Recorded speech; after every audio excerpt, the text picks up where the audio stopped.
أعوذ بالله من الشيطان الرجيم بسم الله الرحمن الرحيم الحمد لله رب العالمين والصلاة والسلام على رسول الله وعلى آله ولا حول ولا قوة إلا بالله العلي العظيم لرضاء الله تعالى الفاتحة أعوذ بالله من الشيطان الرجيم بسم الله الرحمن الرحيم الحمد لله رب العالمين الرحمن الرحيم مالك يوم الدين إياك نعبد وإياك نستعين اهدنا الصراط المستقيم صراط الذين أنعمت عليهم غير المغضوب عليهم ولا الضالين آمين أعوذ بالله من الشيطان الرجيم بسم الله الرحمن الرحيم الحمد لله رب العالمين والصلاة والسلام على رسول الله وعلى آله سبحانك لا علم لنا إلا ما علمتنا إنك أنت العليم الحكيم اللهم افتح علينا حكمتك وانشر علينا من خزائن رحمتك يا أرحم الراحمين اللهم خلصنا مما أنا فيه خلصا جميلا وصلى الله على سيدنا محمد وعلى آله وصحبه وبارك وسلم والحمد لله رب العالمين الحمد لله أما بعد Assalamualaikum warahmatullahi wabarakatuh. Sahabat-sahabat yang dimuliakan oleh Allah Subhanahu wa taala, lagi saya kasih sekalian, bersyukur kita kehadirat Allah Subhanahu wa taala yang menemukan kita kembali untuk meneruskan majlis ilmu kita. Diharapkan sahabat semua sihat walafiat. Insya-Allah untuk tidak melengahkan waktu, sambungan kitab penawar bagi hati kita pada hari ini, kitab edisi Rumi, muka surat 43 ya. Muka surat 43. Baik, bismillahirrahmanirrahim.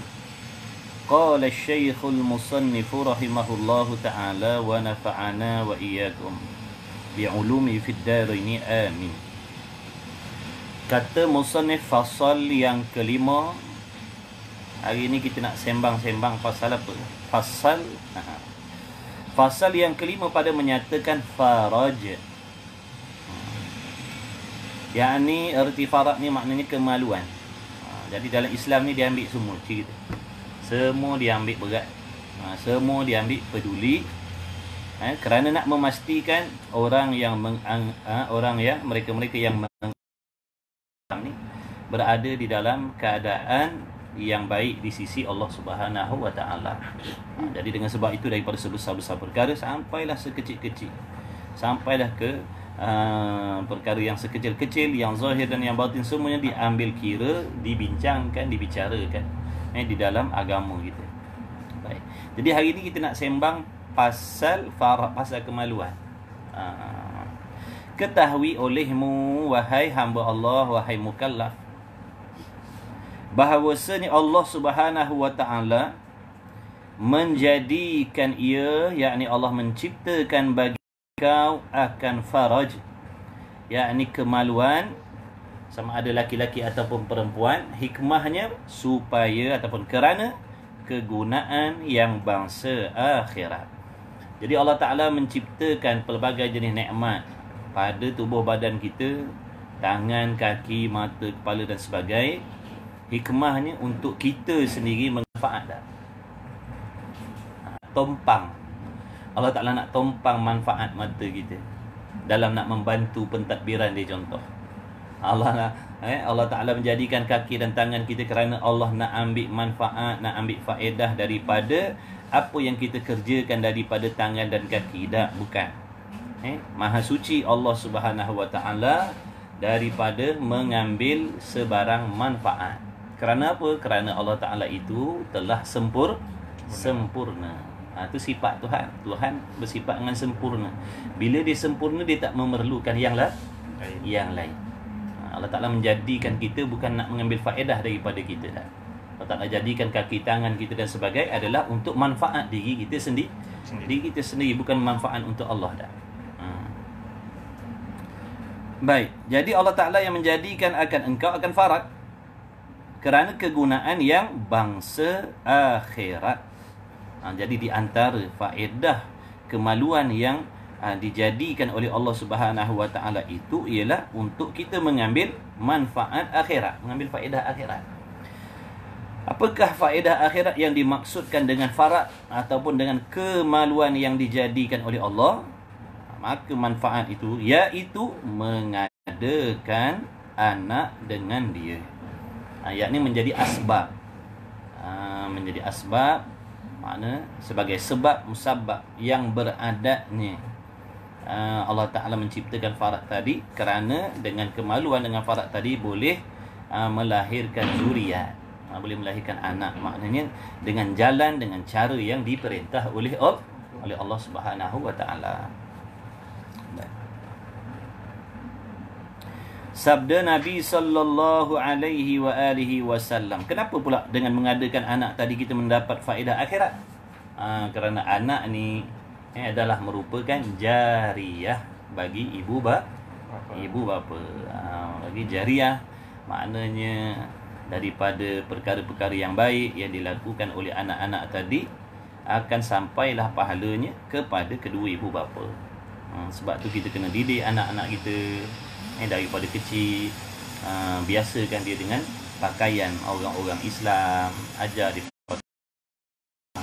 pakai baju kurung, macam tu. Maknanya daripada kecil kita nak biasakan supaya bila sampai peringkat akil balik dia dah tahu dah makna pakaian yang dikenakan pada tubuh badan itu pakaian yang mengikut syariat yang diperintah oleh Allah. Bukan tak boleh nak bagi dia pakai seluar pendek budak kecil tau. Sehingga kanak-kanak laki-laki pun kalau kita nak pakaikan gelang emas pun boleh, tak jadi masalah. Tapi Islam tak menggalakkan sebab nanti takut terbawa-bawa sampai dewasa. Kerana kanak-kanak ni yang belum akil balik ni dia belum ditaklifkan, belum diberatkan hukum lagi. Dia belum diberatkan hukum lagi. Tapi Islam tu mengajar kita supaya mendidik daripada kecil lagi. Contohnya macam solat, contoh kan, daripada kecil kita biar ajak dia solat, tanya dia pasal solat. Walaupun anak kita yang umurnya 4-5 tahun, biasa kan dia dengan solat, ajak dia semayang. Nanti lama kelamaan dah memakan masa 7-8 tahun sehingga ataupun 10 tahun 11 tahun nak menunggu dia akil balik tu, insya-Allah dia dah biasa dengan kata solat. Dia dah biasa dah, insya-Allah jadi mudah nak mengajak dia solat. Baik. Disabda Nabi sallallahu alaihi wasallam. Tapi tengok kalau anak tadi, kalau anak yang terhasil daripada pernikahan yang sah tadi, anak kita tu, kalau kita tidak mendidiknya, kalau kita tidak menjaganya, tidak memantaunya, tidak memberikan pendidikan agama dengan sebenar-benar, dengan makna kita cuai, kita leka, bahkan kita mengajak dia, kita mengajarkan dia cara-cara hidup yang bercanggah dengan agama Islam. Kita menggalakkan dia membuat perkara-perkara maksiat contoh, ataupun dia membuat benda-benda maksiat, kita tak nak ambil berat, kita tak nak tegur, kita tak nak nasihat. Jadi seandainya anak ni dewasa besok, dia terus melakukan maksiat, contoh dia terus tak solat, dia tidak menutup aurat, maka dosanya, yakni azabnya sampai kepada kedua ibu bapa. Jadi anak ni ada dua kemungkinan. Satu, boleh jadi membawa kebahagiaan akhirat itu. Waalaikumsalam. Yang kedua, boleh jadi anak juga menjadi asbab kita mak bapak ni akan diazab oleh Allah. Memanglah seronok memanglah seronok ada zuriat, ada anak. Tapi kalau tak betul cara penjagaannya, pendidikannya, dia akan mendatangkan azab besok bagi kedua ibu. Nabi sallallahu alaihi wasallam bersabda, tanakahu tanasalu fa inni mubahim bikum al-umama yaumal qiyamah. Berkahwin oleh kamu. Nabi suruh berkahwin. Lebih lagi kalau anak perempuan, lagilah disuruh segerakan berkahwin. Jadi tak termasuk di dalam tipu daya syaitan. Dia ada 5 perkara yang bila kita buat dengan segera, maknanya bukan masuk di dalam tipu daya hawa nafsu dan syaitan. Di antara 5 perkara itu adalah kita segera mengkahwinkan, menikahkan anak perempuan. Tapi zaman sekarang jadi isu pula. Kahwin awal jadi isu pula. Orang dulu-dulu mak bapak itu, nenek-nenek gitu umur 16 kahwin dah. Padahal waktu tu fitnahnya kurang, maksiatnya kurang, nak jumpa orang payah, nak bercakap dengan laki-laki payah. Betul? tapi dia orang nikah awal juga. Ada kes zina, ada kes buang bayi ni, tapi sangat-sangat nadir. Makna sangat-sangat kurang sangat, kecil sangat jumlah.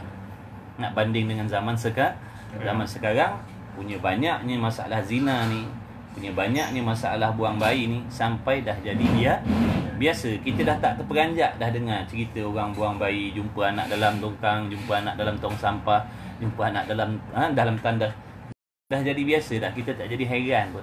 Nak ceritakan banyaknya benda tu, musibah tu, balak tu, na'udzubillah min zalik. Kalau nak ikut logiknya, zaman sekarang lah lebih-lebih lagi kena cepat kena cepat bernikah. Sebab pergaulan bebas, nak berhubung mudah, nak berjumpa mudah. Seorang duduk JB, seorang duduk London pun boleh tengok muka. Boleh macam-macam berlaku makna zaman sekarang. Makna fitnah tu dah masuk sampai ke dalam rumah kita dah. Orang dulu payah nak jumpa, nak hantar surat pun payah. Nak kirim kena pakai burung merpati. Silap-silap burung hantar kat rumah orang lain pula dah. Nak hantar surat kat Minah, pergi kat Fatimah pula. Orang dulu-dulu nak jumpa pun payah. Tapi maksudnya dalam Islam makna kahwin. Tapi banyak tapi ni. Tapi mestilah dengan ada ilmu. Makna baik suami, baik isteri, walaupun muda usia 20 kepada Allah, dia takut. Maknanya daripada terjatuh di dalam meneruskan perkara-perkara maksiat dalam perhubungan. Sebab tu dia nak bernikah. Tu tanda dia takut kepada Allah lah tu. Baiklah benda tu. Daripada nak biar dia berkawan lama-lama, nanti kan boleh jadi macam-macam. Silap-silap boleh jatuh zina pula. Lepas tu tak bertanggungjawab pula. Apa tu melibatkan bunuh pula dah. Tu semua benda. Sebab tu dalam Islam, bila Islam menganjurkan benda tu boleh, makna benda tu baiklah. Bila Allah suruh, makna benda tu baiklah. Kita jangan fikir macam tak bagus, macam tak logik, macam jangan. Sebab Allah Ta'ala memerintahkan tu berdasarkan ilmu pengetahuan Allah yang maha bijaksana, yang maha luas. Yang maha bijaksana, yang maha luas. Dia yang maha mengetahui bagaimana manusia ni, kelakuan, kejahatan dan sebagainya. Jadi ni kalau anak-anak kita nak kahwin tu, makna baiklah. Tapi kena belajar lah. Kena belajar, pakak-pakak belajar, suami belajar agama, isteri belajar agama, insya-Allah jadi baik. Walaupun suami dia bukan ustaz, bukan tok guru, bukan pak kiai, suami dia orang biasa-biasa je, tapi minat belajar agama, sembahyang, insya-Allah jadi baik. Dan kita kena berhati juga anak tu, nak lepaskan pada siapa? Sebab anak ni amanah. Jangan kita tengok semata-mata yang datang meminang, yang datang merisik tadi orang kaya-kaya. Jangan tengok situ, tengok agama dia. Tengok agama. Kalau dia ada agama, dia bersungguh dijaga agama, insya-Allah tak kisahlah bakal suami dia tadi tu sama ada kaya ataupun sederhana, tapi bila ada agama, dia beramal dengan agama semua, insya-Allah. Baik, kalau dia senang, lepas tu ada agama pula, itu dah kira bonus lah. Itu dah kira bonus. Dah lah mewah contohnya, tapi bertakwa pula. Ambil berat pasal agama, ambil berat pasal aurat anak isteri dia. Bertuah lah kalau begitu. Dapat. Baik. Jadi berkahwin oleh kamu, nescaya kamu mendapat anak-anak. Ini pada jalan ghalibnya lah kebiasaannya. Kalau orang tu bernikah, ghalibnya dapatlah zuriat. Adapun hukum hakikatnya, sebenar-benarnya Allah tak berhajat pun dengan persetubuhan di antara laki-laki dan perempuan tu untuk macam peristiwa siapa? Nabi Allah Musa, Nabi Isa. Jadi bila kita berusaha untuk mendapatkan zuriat, untuk meneruskan ibadah, maka dapatlah pahala.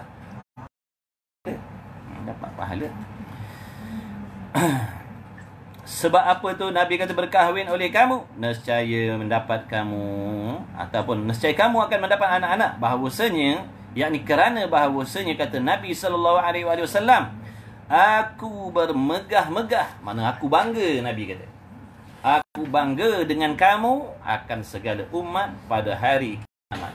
Makna Nabi di hari kiamat besok di padang mahsyar, Nabi menjadi satu kebanggaan bagi Nabi sallallahu alaihi wasallam kerana memiliki zuriat, memiliki umat yang paling paling ramai.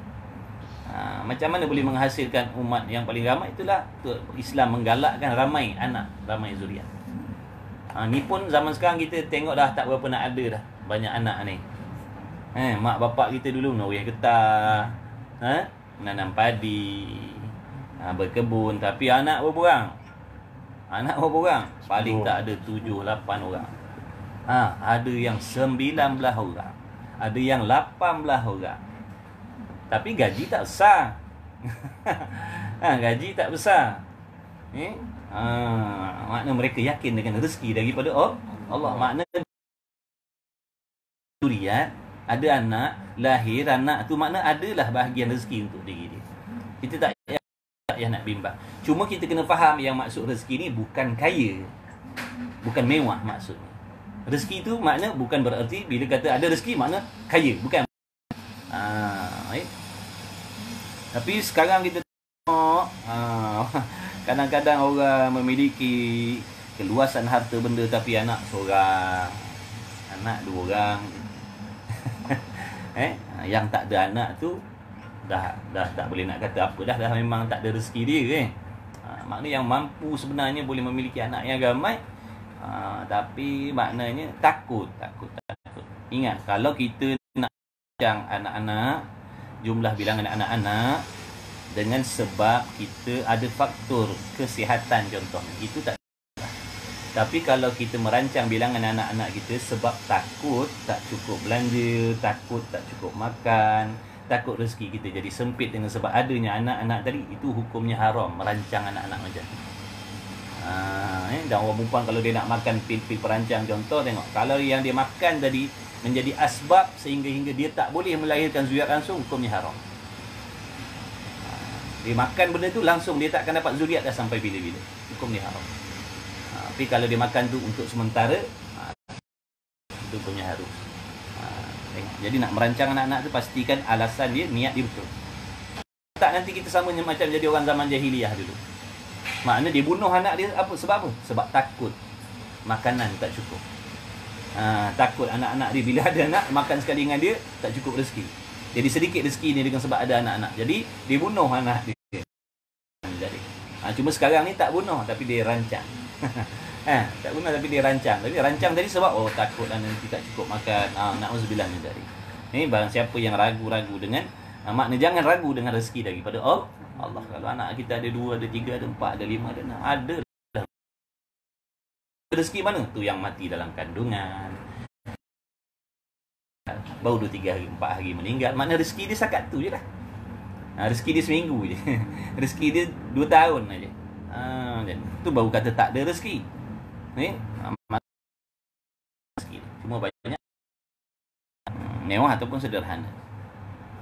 Maka bahawasanya aku bermegah-megah dengan kamu, bangga dengan ramai umat. Maka Nabi juga berbangga dengan orang-orang yang memiliki ramai zuriat.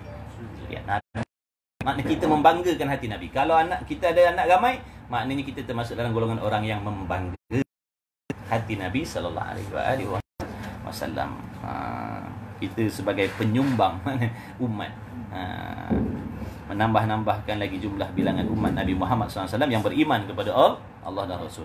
Dan sabda Nabi sallallahu alaihi wasallam, idza mata ibnu Adam inqata'a 'amaluhu illa min 3, sadaqatin jariyatin wa 'ilmin yunfa'u bihi wa waladin.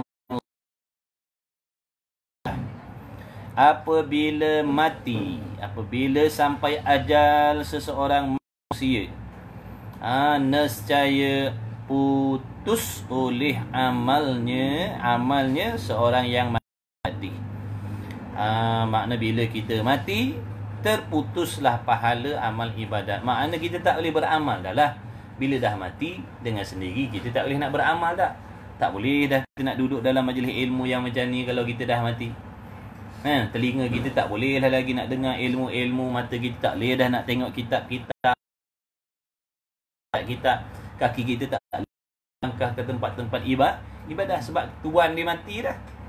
Jadi bila tuan dia mati, terhentilah pahala amal. Makna untuk kita yang diusaha kita sendiri tu berhenti dah.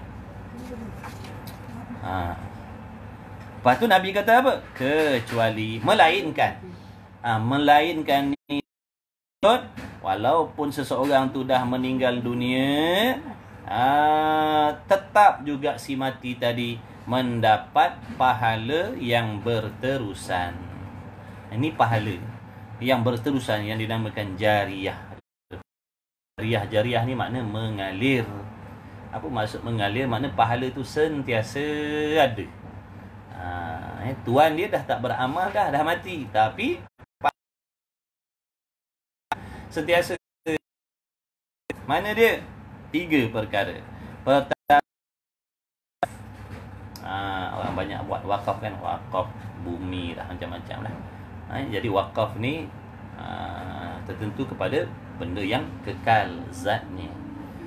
Benda yang kekal zatnya. Adapun benda yang dia punya zatnya, dia punya diri, dia boleh terhakis, boleh kurang, boleh hilang, itu tak sah kita nak buat wakaf. Contohnya kita nak wakafkan sabun mandi contoh. Tak sah lah, sebab sabun mandi ni dia akan habis. Makna dia benda kekal.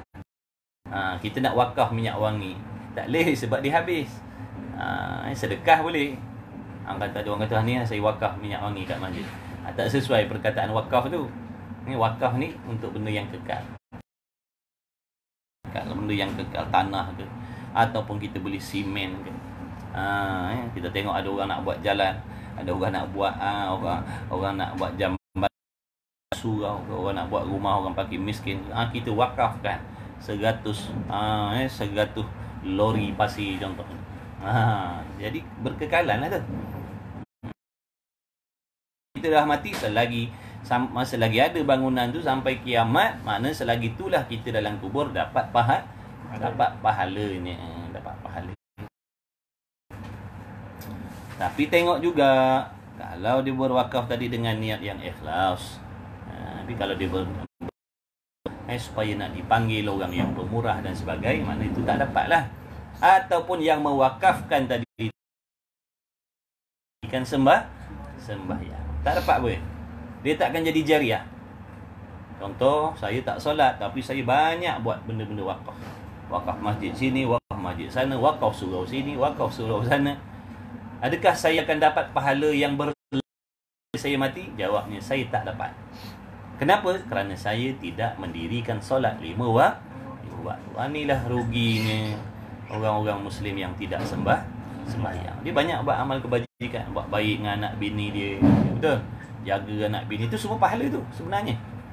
Kita jaga kesihatan, jaga keselamatan, bagi makan, bagi minum, bagi tempat tinggal, buat baik dengan mak bapak, khidmat dengan mak bapak, jaga mak bapak dengan sebaik mungkin, letak mak bapak di bapak di rumah yang selesa contoh.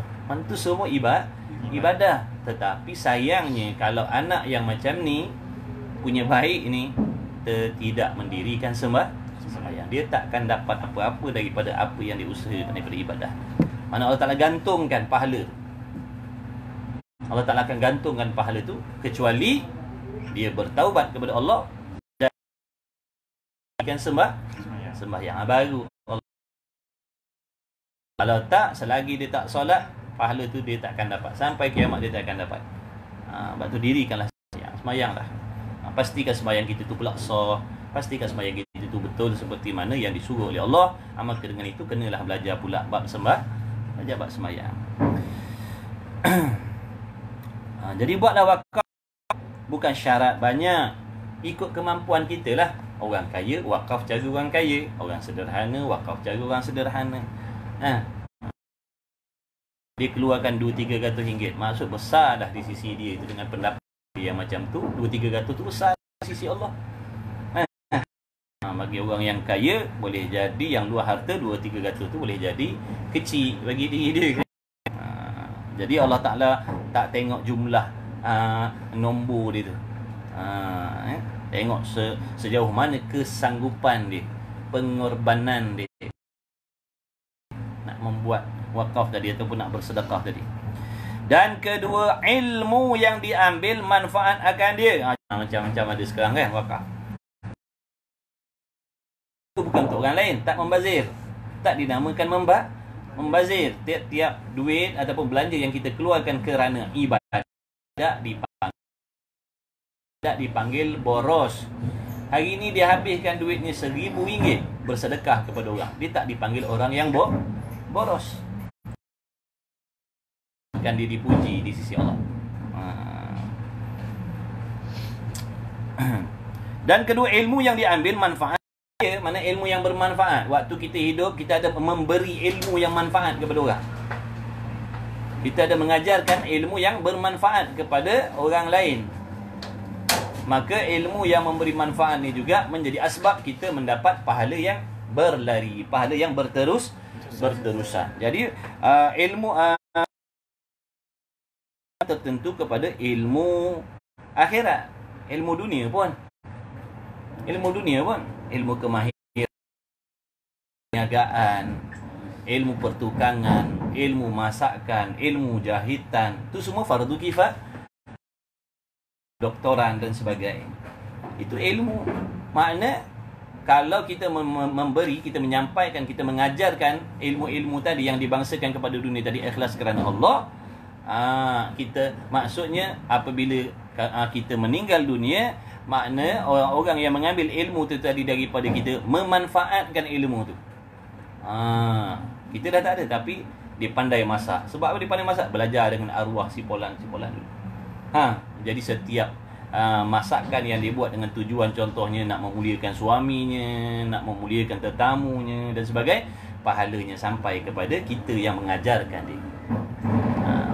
Mengajar ilmu jahitan, ikutlah ilmu yang memberi manfaat.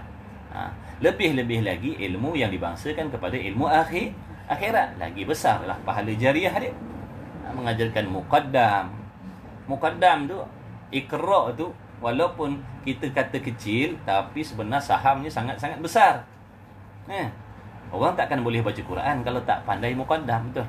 Orang takkan boleh baca hadis, baca Quran kalau tak diperkenalkan kepada mereka maknanya tulisan-tulisan Jawi, huruf-huruf hijaiyah, macam mana cara nak baca. Dia takkan pandai baca Al-Quran, dia takkan pandai baca kitab-kitab Jawi, dia takkan pandai baca hadis Nabi sallallahu alaihi wasallam. Jadi walaupun kita kata muqaddam ataupun iqra dan sebagainya, itu permulaan nak mendekatkan diri dengan ilmu tajwid tu, walaupun nampak remeh-temeh, nampak kecil, tapi sebenarnya sahamnya sangat besar. Bila mati tok guru Quran tadi, selama mana anak murid tadi duk membaca apa sahaja yang dibaca dengan asbab dia pandai belajar, jadi semuanya pahala sampai kepada orang yang mengajar. Itulah untung. Kita ajarlah anak-anak kita, ajar anak-anak kita Iqra, ikutlah ajar yang kita tahulah. Kerana itu pahala bagi diri kita. Tiap kali dia sebut Bismillahirrahmanirrahim, sampai pahala kita. Sebab kita sebagai asbab ni yang dia boleh pandai membaca Bismillah, la ilaha illallah, Allahu akbar. Modalnya kecil. Ada orang kata mengajar muqaddam ni modalnya kecil, tapi untungnya besar. Bayangkan kalau orang tu hidup puluh tahun pula dah, membaca dalam Quran, membaca dalam solat lagi, silat-silat dia mengarang pula. Banyak pahala dapat. Jariah. Kemudian yang ketiganya, dan ketika anak yang beriman yang mendoakan baginya. Jadi anak yang kita tinggalkan tadi, anak-anak yang beriman kepada Allah Subhanahu wa taala, lagi pula anak-anak tu tadi mendirikan sembahyang. Anak ni contoh ni macam sahabat-sahabat ni.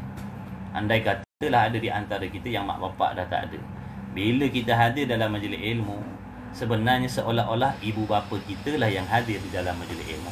Kalau hari ni kita dapat pahalanya maknanya 1 juta, contohnya pahalanya 1 juta, makna ibu bapa kita, arwah mak bapak kita pun dapat 1 juta juga, tak kurang. Sebab itulah tanda-tanda cara nak berbuat baik kepada ibu bapa kita ataupun datuk nenek moyang kita yang telah meninggal. Caranya macam mana? Kita dekatkan diri kepada Allah. Kita kena rajin-rajin beribadat, buat yang disuruh oleh Allah, tinggalkan yang dilarang oleh Allah. Itulah cara kita menolong maknanya mak bapak kita ataupun keturunan kita yang dah pergi meninggalkan kita. Sebab kalau waktu hidup dulu kita tolong dengan wang ringgit contoh. Berikan makan minum, pakaian. Tapi bila mereka dah tak ada, kita dah tak boleh dah nak bagi wang ringgit, nak bagikan, nak belikan baju ke contoh hantar kat kubur tak boleh dah. Tak ada faedah dah. Dah macam mana cara kita nak menolong mak bapak kita ataupun datuk nenek moyang kita yang dah meninggal dunia? Caranya adalah dengan bersungguh-sungguh ibadah lah. Buat ni ibadah ni sampai pahalanya kepada mak bapak itu. Tak perlu dia niatkan. Jadi majlis ilmu hari ni Allah Ta'ala kata majlis ilmu, majlis zikir ada pahala. Jadi aku nak hadiahkan, aku sedekahkan pahala belajar hari ni kepada mak bapak aku. Tak payah. Kerana dia automatik sampai. Kerana kita ada pertalian darah yang sah dengan mak bapak itu. Automatik sampai. Sampai kepada itu, sampai kepada mak bapak kita, sampai kepada datuk kita, sampai kepada moyang kita, sampai. Selagi berterusan pertalian darah itu sampai. Tak perlu kita nak niatkan. Adapun kalau kita nak menghadiahkan pahala ibadah yang kita buat kepada orang yang tidak ada pertalian darah dengan kita, maka kata ulama di situ berhajat kepada niat. Contoh hari ni kita ada belajar, mudah-mudahan kita ikhlas jadi kita niatkan pahala mana amal ibadah kita yang kita buat pada hari ni, kita nak sedekahkan kepada sahabat karib kita yang dah pergi dulu. Jadi kita niatkan dalam hati, ya Allah sampaikanlah pahalanya kepada Pulanah binti Pulanah ataupun si Pulan binti Pulan. InsyaAllah sampai. Itu akidah kita ahli sunnah wal jamaah. Boleh membantu juga orang yang dah pergi dengan mengirimkan, dengan meniatkan pahala untuk mereka. Adapun pahaman yang satu lagi, mereka mengatakan tak ada faedah, tak sampai. Ini sebab mereka menolak majlis tahlil, menolak majlis bacaan Quran. Dia kata buat apa nak baca Quran tak sampai pahala, buat apa nak buat tahlil tak sampai pahala, dah mati-matilah. Ini pahaman satu lagi. Maknanya jangan ikut pahaman tu. Kita ahli sunnah wal jamaah, makna i'tiqad kita sampai pahala orang yang hidup, yang menghadiahkan, yang mensedekahkan mati sampai. Kita kata bismillah. Walaupun kita kata Allahu Akbar, niatkan pahala sampai pahala insya-Allah. Allah Ta'ala tu maha kuasa, maha pengasih, maha penyayang, maha pemurah.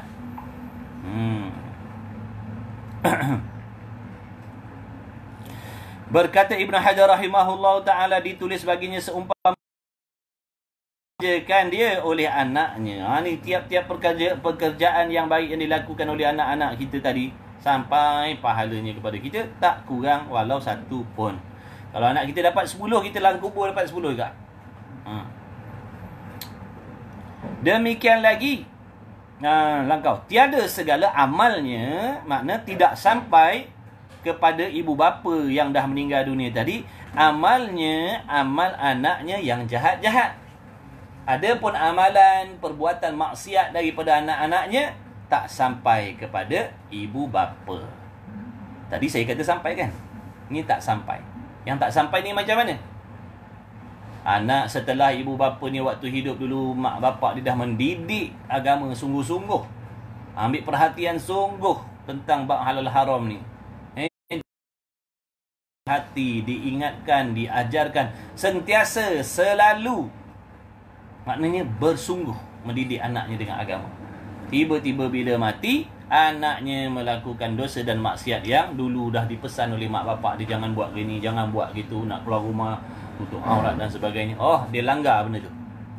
Bila dia dosa, tidak sampai azabnya, dosanya tak sampai kepada ibu bapa. Kerana apa? Kerana waktu hidup dulu ibu bapa telah bersungguh-sungguh mendidik dia dengan agama. Makna dosa tu ditanggung oleh anak tu sendiri. Tapi kalau jenis mak bapak yang cuai, yang leka, yang melepaskan batuk di tangga je menjaga anak dia, mendidik anak dia dengan agama, ni kalau mati anak dia buat dosa, buat maksiat, sampai azabnya kepada ibu bapa. Mak bapak mati dah, anak keluar rumah tak pakai tudung contohnya, anak keluar rumah pakai seluar pendek, sampai azabnya pada waktu tu juga kepada ibu bapa yang di dalam kubur. Na'udzubillah. Jadi sebenarnya kalau kita sebagai anak kita melakukan dosa maksiat, sebenarnya kita tak sayang mak bapak lagi. Kita tak sayang mak bapak. Sebab kita ni seolah-olah nak menambahkan lagi kesusahan ibu bapa kita di alam barzakh sana. Jadi kita bukan menyenangkan dia, kita menyusahkan dia dengan maksiat yang kita buat, dengan maksiat yang kita buat. Baik, kemudian demikian lagi menjadikan Allah Subhanahu Wa Taala bagi engkau akan farad, akan kemaluan itu faedah dia untuk kita kerana kegunaan dunia. Apa faedah dunia yang kita dapat dengan kemaluan yang diciptakan oleh Allah Ta'ala? Iaitu bersedap-sedap dengan jima'. Bersedap-sedap dengan jima' tu faedah dunia. Sambil-sambil itu dapat juga pahala.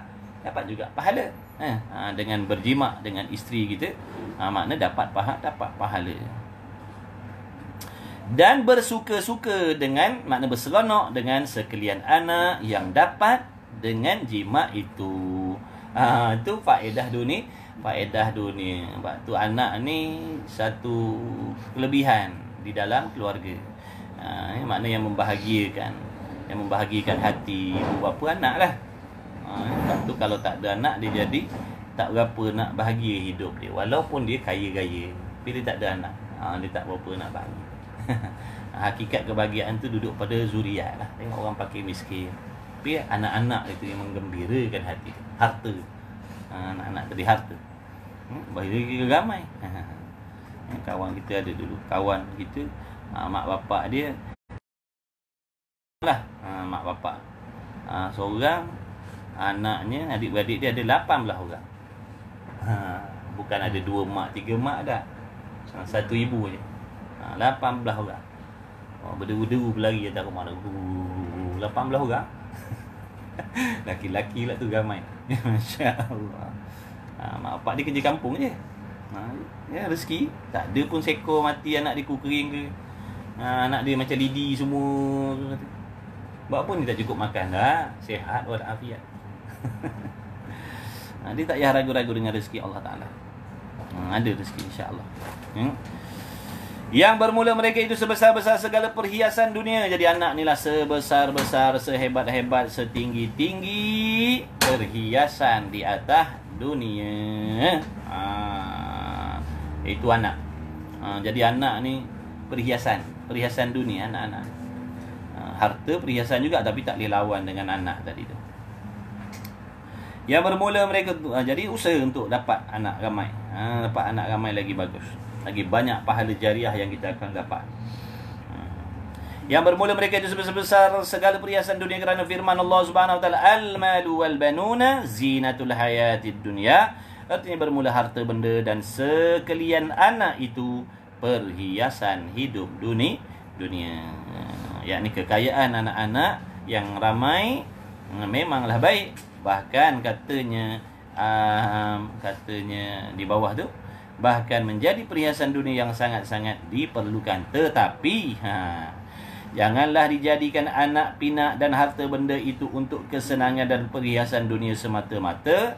Lebih-lebih lagi asbab anak tadi tu kita leka daripada ibadah pun ada juga tu jadi musibah pula dah. Mana kalau tak kena gaya, tak kena cara anak tadi, jadi nikmat, ada kalanya boleh bawa musibah. Kadang sebab dia anak-anak, mak bapak tak sembahyang, tak pergi mengaji, macam tu musibah tu. Itu maknanya tidak ada keberkatan. Kita nak tahu benda tu ada berkat ataupun tidak, bila kita dapat, dia akan tak mengganggu ibadat kita. Dia tak mengganggu ibadat kita. Makna usahakan tu ada keberkatannya. Kalau makin kaya, makin tak solat, makin kaya, makin tak ada waktu semayang. Dulu waktu begini, semayang dalam waktu, tapi dah bila dah tambah-tambah kekayaan, dah mula tak semayang dah. Tu tanda-tanda rezeki yang tidak berkat. Na'udzubillah min zalik. Dulu bujang rajin semayang, rajin ke surau, rajin belajar agama. Bila dah kahwin, dah tinggal dah benda-benda tu. Na'udzubillah. Itu menunjukkan pasangan kita tu tidak ada tak ada berkat, kurang berkat. Ada isteri, dulu tak ada isteri, sekarang ada isteri. Bila ada isteri, tinggal ibadat pula dah. Menunjukkan isteri kita tu tak membawa keberkatan dalam rumah tangga kita. Dulu jaga aurat, dapat suami, dedah aurat pula dah. Makna menunjukkan suami itu tidak ada keberkatan. Ada yang dulunya solat, dapat suami tak solat dah. Dulunya solat, dapat isteri tak solat. Macam-macam berlaku. Tu na'udzubillah min zalik, minta jauh. Sepatutnya semakin baik. Sebab tujuan pernikahan tu di antaranya supaya kita bertolong-tolong di dalam melakukan ibadah. Dulu semayang seorang, pahala sikit. Dah ada bini, pahala sikit juga. Rugi lah. Dulu semayang seorang padan lah, pahalanya satu je. Ni dah ada isteri pun pahala satu juga semayang. Patutnya berjamaah lah. Biasakan diri, ajar diri, tak perlulah nak malu. Jadilah kita semayanglah berjamaah dengan isteri kita. Mana tahulah bila masuk waktu aku nak semayang berjamaah dengan isteri aku, yang isteri pun fikir aku nak semayang jemaah dengan suami aku, macam tu. Jangan nanti disuruh, jangan nanti diajak. Jangan nanti disuruh diajak. Tak makna maklum dah. Bila solat je nak jemaah dengan isteri lah. Yang suami isteri pun fikir nak berjemaah dengan suami dah. Anak-anak pun fikir nak berjemaah dengan mak ayah lah. Macam tu. Tahulah mudah. Ni panggil, jomlah semayang, marilah semayang. Tok-tek main handphone. Tak nak berjemaah dulu.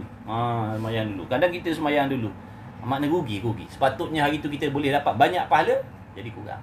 Peluang dah ada, nak ambil. Ini besok yang menjadi di antara benda yang akan menjadi asbab kita menyesal besok di hari kiamat. Sebab benda dah ada, peluang dah ada. Rugi ya. Usaha perbaiki dah. Kita manusia, usaha baikilah. Kalau yang nak menikah, mula-mula menikah buat dah benda tu. Jangan nanti dapat anak seorang so kita mula solat jemaah lah. Jangan. Nanti kan nak nanti anak kedua pula, anak keempat pula, lepas tu nak nanti bini nombor 2 pula nak jemaah contoh. Makna time ada tu, mulakan dengan tu. Biasakan dia. Yang belum buat, paksa diri dulu. InsyaAllah lama-lama dia jadi biasa. Apa nak malu? Alah, abang tak tahu lah. Nak baca surah panjang Al-Kahfi abang tak hafal. Inna a'tayna lah, qul huwallah lah, takkan tu pun tak hafal. Rugi lah. Patut dapat 27 kali ganda pahala. Dapat satu bini dapat satu, suami dapat satu. Patut dapat 27 kali ganda. Jadi 2 orang pun dapat 27? Dapat 27. Dapat kan? Bukan kat makin ramai jemaah, makin banyak pahala. Paling kurang kalau jemaah kita seorang 27 juga. Paling kurang. Paling kurang. Bila kita dirikan solat jemaah tadi tu bertepatan dengan syarat-syarat dia. Dia ada syarat pula. Sebab tu kena belajar solat jemaah pula. Ada syarat dia. Kadang-kadang kalau kita berjemaah dengan tidak mengikut syarat tadi, tak dapat juga pahala 27 tu. Tak dapat juga. Berapa dah pun? Orang 33 pula dekat tak perasan. 12.5. 12.5. Betul 12.5. 12.40 itu ya. Jadi usaha boleh. Sian isteri kita. Dulu dia seorang-seorang pahala seorang je. Dapat suami pun pahalanya seorang juga. Sian. Patut kita jadi asbab. Kita suami menjadi asbab isteri bertambah-tambah kebajikan. Isteri pula sepatutnya menjadi asbab suami mendapat pahala yang berganda-ganda. Itu baru berkat, insya-Allah. Baru berkat. Baru berkat. Belajar agama sama-sama, insya-Allah akan datanglah kebaikan dalam rumah tangga kita. Allah Ta'ala akan sentiasa bagi pertolongan, bagi hidayah, bagi petunjuk, insya-Allah. Kemudian dan firman-Nya, zuyyina lin-nasi hubbus syahawati minan nisa'i wal banin. Dihiasi bagi manusia akan kasih akan segala keinginan daripada perempuan dan anak-anak. Allah Ta'ala dah jadikan dah tabiat manusia, khususnya kita orang lelaki-lelaki, kasih akan segala keinginan daripada perempuan. Orang lelaki kasihkan perempuan dan kasihkan anak-anak. Itu dah memang lumrah dah. Itu yang sihat. Orang lelaki kalau tak suka perempuan, dia tak sihat. Dia ada penyakit yang berbahaya. Orang perempuan dia tak suka laki-laki, dia suka kaum dia juga. Ada penyakit yang berbahaya. Dah memang lumrah dah. Baik. Tak kira lebay tak lebay, tak kira mengaji tak mengaji, dah memang. Dia kata tu guru tu ustaz tu suka perempuan, dah memanglah dia laki-laki. Kalau ustaz tu tak suka perempuan, dia tak sihat lah ustaz tu. Dia kena pergi berubat cepat-cepat tu. Bahaya tu. Tu normal. Normal lah tu. Tapi kena kawal lah. Tapi nak ceritakan manusia memang macam tu. Orang laki-laki suka perempuan, orang perempuan suka lelaki. Orang perempuan sebelum dapat laki, dia suka laki. Bila dia dah dapat laki, dia suka apa? Orang perempuan. Dia suka pinggang mangkuk pula. Perempuan bila dia dapat suami, dia suka laki dah. Dia tak pandang laki lain dah. Dia pandang pinggang, mangkuk, cawan, sudu, gerpu. Sehingga sebesar-besar gerpu ada kat dinding rumah dia. Bayang. sebesar garpu sampai sekecil-kecil garpu ada kat dinding orang perempuan. Kita orang lelaki ada nak beli benda tu? Ada. Mana ada. Kita tak nak tambah garpu, kita nak tambah bini. Itu normal betul. Maknanya tidak keinginan tu ada, cuma berani dengan tidak je. Ilmu Boleh bagi tahu, kita akan ada sesi. Untuk kita je. Waktunya lagi akan dibagi tahu insya-Allah. Tempatnya pun dirahsiakan. Tu manusia macam itulah. Memang ada hikmah tu. Bermula mensyukurkan ini anggota. Macam mana cara nak bersyukur dengan kemaluan ni? Yang mana kemaluan ni nikmat. Setiap nikmat wajib disyukuri. Dah macam mana kita nak bersyukur dengan nikmat kemaluan yang direzekikan oleh Allah tu? Bermula bila dapat pahala. Bila tak bersyukur berdosa. Bermula mensyukurkan ini anggota, makna kemaluan, baik laki-laki dan perempuan tadi, memelihara, menjaga daripada yang diharamkan. Jadi kita jaga kemaluan kita tu, jangan terlibat dengan benda-benda yang diharamkan oleh Allah. Mana contoh perkara yang diharamkan oleh Allah Ta'ala dengan kemaluan? Seperti zina. Berzina. Makna bahawa orang yang berzina tu adalah orang yang tidak bersyukur dengan nikmat kemaluan yang diberi oleh Allah. Dan liwat. Dan berliwat. Makna tak kira dah dia liwat isteri dia ke, ataupun dia liwat orang lain ke. Contoh, dia liwat binatang ke contohnya. Main manusia ni macam-macam. Akhir zaman ni macam-macam. Tak, bukan kata zaman akhir zaman, dulu lagi dah ada dah. Makna jangan. Jadi kalau walaupun dia liwat isteri dia, makna masuk dalam kata tidak bersyukur, kerana benda itu diharam, ditegahkan oleh Allah Subhanahu wa taala. Dan mengeluarkan air mani. Mengeluarkan air mani dari tangan isterinya. Mantap. Dan mengeluarkan air mani lain. Langkau tu. Mengeluarkan air mani lain daripada tangan isterinya dan jariyahnya. Bukan jarinya tu. Betul kan tu? Bukan dengan jari tu. Mana jariyah? Apa maksud jariyah? Hamba dia. Dia ada hamba perempuan. Hamba ni, kalau maknanya tok pengulu, orang panggil tok pengulu lah. Bila dia dah beli hamba, itu namanya tok pengulu. Jadi tok pengulu tadi nak mengambil keseronokan dengan hamba perempuan, dia tak jadi masalah. Itu bukan namanya zina, bukan. Itu bukan namanya zina tak. Dia ada hak atas hamba tadi tu. Tapi zaman dulu Zaman dulu sekarang tak ada hamba. Sekarang bibi jangan buat kerja. Bibi bukan hamba abdi. Dia kerja dengan kita. Itu bayar gaji dia. Jangan samakan bibi dengan hamba abdi pula. Sebab tu kalau masalah, kalau kita ada bibi, makna aurat kita nak kena jaga. Bibi duduk serumah pula. Kena tutup aurat macam biasalah, sebab bibi tu bukan mahram kita. Kita bukan mahram. Kena suruh dia pakai tudung, suruh dia tutup aurat. Kita pun nak kena jaga aurat. Jadi masalah lah kalau maknanya dalam rumah kita ada bibi yang memang duduk di situ. Sebab dia bukan dah kalau macam hamba hamba tak ada masalah. Boleh. Hamba boleh. Tapi sayang dah tak ada dah hamba. Tak ada. Dah tak ada hamba abdi lah. Dah macam mana nak selamatkan masalah bibik tadi? Nikahlah dengan bibik tu. Nikah dengan bibik tu jadi halal, tak ada masalah. Boleh free hair dah dalam rumah. Kita nak kita nak pakai seluar pendek je dalam rumah, tak berlengeng, tak ada masalah. Sebab dah jadi bini dah bibik tadi. Bini merangkap bibi, merangkap bini. Bini merangkap bibi. Baik. Jadi ni perbuatan yang maknanya kalau kita buat benda-benda ni, namanya kita tidak bersyukur. Dia berzina, ataupun dia berliwat, ataupun dia mengeluarkan mani lain daripada tangan isterinya dan jariyah. Dengan maksud kalau dia mengeluarkan mani dengan tangannya sendiri, orang panggil onani, baik laki-laki ataupun perempuan, maka hukumnya haram. Hukumnya haram. Dan memeliharanya kemaluan daripada yang syubhah. Makna jaga kemaluan kita daripada membuat benda-benda yang syubhah. Tidak haram tapi syubhah. Tak nyata halal, tak nyata haram. Mana? Seperti berjima pada nikah yang batil. Dia berjima pada nikah yang tak sah. Jika taklid ia akan yang berkata dengan sah nikah itu. Baik, contohlah seorang ni dia bernikah.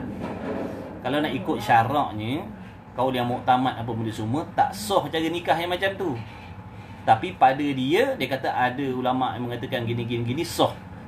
Jadi dia menikah tadi sebab ikut perkataan yang tu. Maka dia bernikahlah. Bila nikah dia berjima. Tapi rupa-rupanya tak sah sebenarnya cara macam tu. Maka jima di dalam nikah yang tadi tu, yang batal tadi, namanya syubhah. Ataupun wati syubhah. Berdosa. Syubhah ni maknanya benda yang tak ada pahala lah. Syubhah lah. Sebab tu kita disuruh jauh kan. Mana dia tak panggil zina lah. Dia tak panggil zina tu, panggil syubhah. Tapi tu tengok tu, jika taklid ia. Dan jika tiada, makna kalau dia menikah tadi bukan dengan sebab mengikut perkataan yang mengatakan sah tadi, dia main hentam macam contohnya. Tak ada pun perkataan yang mengatakan boleh. Dia main nikah je ikut suka hati dia. Maka itu namanya zina lah tu. Itu namanya zina dah. Ataupun wati syubhah. Apa maksud wati syubhah? Dia tersalah wati. Tahu wati? Wati ni jima lah. Sebab tu kalau ada orang nama wati tu kalau boleh tukar nama lain. Wati tu nama maknanya tak bagus. Ada tak dia? Apa maksud dia? Wati ni makna jima lah. Watiyah ke apa gitu lah. Wati tu. Waw, to ya tu. Kalau tulisan ruminya WATI tu, wati tu. Ataupun TY ke sekarang. Orang tak nak pakai I dah, orang pakai YYY biar nampak jauh putih sikit. Kalau boleh tukar. Tukar. Kalau nama tu tak bagus, maksudnya boleh tukar. Kalau nama kita tak bagus, maksudnya boleh tukar. Sebab nama-nama kita ni akan dipanggil besok di padang mahsyar. Tak salah tukar. Tapi kalau makna tukar panggilan. Kalau nak tukar kat Melalan tu boleh jadi banyak proses dia. Tukar panggilan kan. Makna mulai hari ni kau panggil aku Wati lagi lah, tukar nama dah. Kau panggil aku benda lain, nama lain. Baik, yang terakhir. Jadi wati syubhat tadi contoh, dia tersalah wati, dia ingat bini dia, rupa adik bini dia. Kembar contoh. Bilik sebelah-sebelah pula. Bilik sebelah-sebelah pula. Bilik pun sama kembar, bilik sama, hiasan dinding sama. Nombor pun sama. Kata kau 12, aku 13, tak boleh 12 juga. Nak sama kat nombor. Sampai macam tu sekali. Kita pun baliklah. Balik ngantuk-ngantuk main masuk je bilik. Jima pula dah. Ingat bini dia. Rupa adik bini dia. Itu namanya wati syubhah. Itu bukan namanya zina. Bukan namanya zina tu. Jangan buat-buat pula. Jangan buat-buat salah masuk bilik pula. Itu zina. Buat sengaja tu. Na'udzubillah min zalik. Itu contoh. Dalam fiqh ni luas hukum. Yang sebut fiqh ni luas. Macam-macam masalah ada. Taruh cadang. Maksudnya kalau berlaku dah ada hukum dah. Itu bijaknya ulama fiqh ni. Benda pada adat tak berlaku lah macam tu, mustahil berlaku, tapi hukum dah ada dah. Kalau berlaku ada dah hukum dah. Itu bijaknya ulama tu. Kata tu ulama belajar fiqh ni macam ibaratnya macam buat kedai kopi atas puncak bukit tu. Siapa yang nak datang minum kat atas puncak bukit tu kecuali orang musafir yang lalu situ je. Contoh macam ambil semayang. Wajib basuh muka. Tiba-tiba orang ni talam dua muka. Dia ada dua muka. Nak basuh muka yang mana satu? Yang jenis lahir ni contoh. Tak mustahil kan? Basuh tangan. Wajib basuh tangan. Dia ada 8 tangan. Nak basuh tangan yang mana? Semua dalam fiqh semua ada cerita. Baik, dan memeliharanya daripada yang syubhat habis. Dan makna kalau dia tidak menikah dengan tidak mengikut perkataan tadi, nescaya adalah ia haram, bukan syubhat. Telah berfirman Allah Subhanahu wa taala memuji orang yang beriman yang mendapat kemenangan, walladzina hum li furujihim hafizun. Artinya dan sekalian yang memelihara mereka itu akan segala farad mereka itu kecuali atas isteri dan hamba sahaya mereka itu yang perempuan. Jadi orang yang menjaga kemaluan dia daripada membuat benda-benda haram dan syubhat ni masuk di dalam orang-orang yang dipuji oleh Allah Subhanahu wa taala. Cukuplah sekadar situ insya-Allah. bertemu lagi kita di minggu hadapan. Mudah-mudahan dipanjangkan umur, disihatkan rezeki kita, disihatkan tubuh badan kita, dimurahkan rezeki kita semua, dipermudahkan segala urusan kita dunia dan akhirat insyaallah. Allahumma amin. Bismillahirrahmanirrahim. Alhamdulillah wassalatu wassalamu ala Rasulillah. Allahumma rabbana fa'na bima 'allamtana, rabbana 'allimna alladhi ma yanfa'una, rabbana faqih ahlana wa qarabatina lana fi dinina ma ahli kutri wa dzakar. Wa sallallahu ala sayyidina Muhammad walhamdulillahirabbil alamin. Taqabbalallahu minni wa minkum, minna wa minkum. Taqabbal ya. Nah,